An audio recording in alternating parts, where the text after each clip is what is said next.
पिछले 30 वर्ष में बिहार में जितने लोग सांसद विधायक बने हैं वो किसी भी दल से बने हो, सिर्फ 1250 परिवार के लोग ही, ये रिवीलिंग डेटा है, सिर्फ 1250 परिवार के लोग ही बिहार में सांसद विधायक पिछले 30 वर्ष में बने, दल कोई भी रहा हो। आपको एक उदाहरण देता हूं। यहां पर अभी डिप्टी सीएम है सम्राट चौधरी जी, वो भाजपा के नेता हैं। सम्राट चौधरी जी कौन है? इनके पिताजी हैं शकुनी चौधरी। शकुनी चौधरी जी जब कांग्रेस का राज था तो उसमें विधायक और मंत्री थे।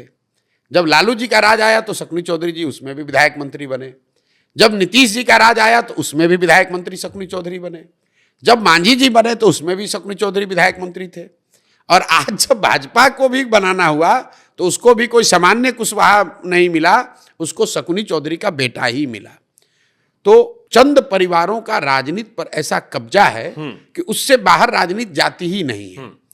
आपको लगता है कि हम कांग्रेस को हटाकर लालू को लाए, लालू को हटाकर नीतीश को लाए, लेकिन उनके मंत्रिमंडल में, उनके सरकार में, उनके विधायक दल में वही लोग हैं जो पिछले थे या उनके चट्टे बट्टे ही हैं, उनके परिवार वाले हैं। तो जनसुराज ने यह कहा कि नहीं, कम से कम 2/3 लोग ऐसे लोग चुनाव लड़ेंगे। 243 में 2/3 लोग ऐसे चुनाव लड़ेंगे जो जीवन में पहले कभी चुनाव नहीं लड़े हों, जो ज्यादातर लोग राजनीतिक पृष्ठभूमि के भी नहीं होंगे। अब आप ये कहेंगे 100% क्यों नहीं?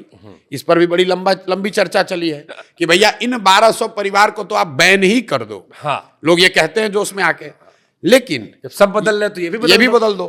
लेकिन बहुत चर्चा के बाद लोगों ने कहा कि नहीं, इसको अगर संविधान में हम लोग लिख देंगे तो उन 1250 परिवारों के साथ ये गलती हो जाएगी, नाइंसाफी हो जाएगी। उसमें संभव है कि बहुत कुछ अच्छे लोग भी हों, ठीक बात। तो लेकिन 2/3 सीट अब निश्चित तौर पर उन लोगों को मिलेगा जो राजनीतिक तौर पर पहले चुनाव नहीं लड़ते रहे, नए चेहरे आपको देखने को मिलेंगे।